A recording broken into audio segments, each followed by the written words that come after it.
Hello and welcome to The Property Perspective. I'm Josh. And I'm Michelle. Today we're exploring a question that many landlords, especially new ones, face at some point. And this is, should you ever let your property to family or friends? So at first glance, it sounds ideal. You already trust them, you know they'll look after the place, no need for marketing, referencing or formalities, right? I shouldn't laugh, but I see it so many times. Here's the thing, we have seen both the good and not so good when it comes to informal lettings between people who know each other. And we'll be honest, it's not always as easy as it seems. On the positive side, yes, letting to someone you know can mean less worry about who's living in your property, especially after our chat last week about the emotional attachment to a property. There's often more open communication, and there's also that sort of built-in sense of accountability that you might get from your friends. There is, Josh, but you've got to remember it can also create problems. What happens if the rent starts coming in late or something gets damaged? Are you really comfortable chasing them or taking legal steps if it comes to that?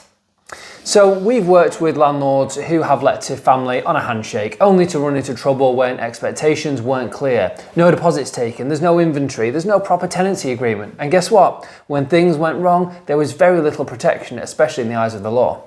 I've actually got a real case list at the moment as well going on. And remember, tenancy laws still apply. Even if the tenant is your cousin, your child or your best friend, that means that the property still needs to meet safety and compliance standards, deposits will still be registered properly, and notices must follow the legal procedure. We'd also like to say this, mixing business with personal relationships can strain things very quickly if you're relying on that for rent income, but feel awkward chasing someone you care about. That puts you in a very difficult position. Very difficult indeed. So our advice, if you are going to do it, please do it properly. Treat it like a professional tenancy. Use a written agreement, complete referencing, do a full inventory.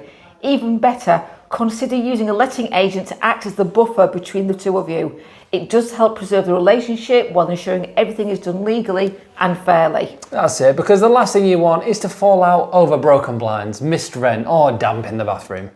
Exactly. And letting someone you know can work beautifully, but only if the expectations are clear from day one. And remember, you can always blame the rental agent. Exactly. So if you're considering and want some friendly advice on even a low-key way to manage the arrangement professionally, we're obviously here to help. So thanks for watching this week's Property Perspective, and don't forget to subscribe for more tips, and we'll see you next time. Bye-bye.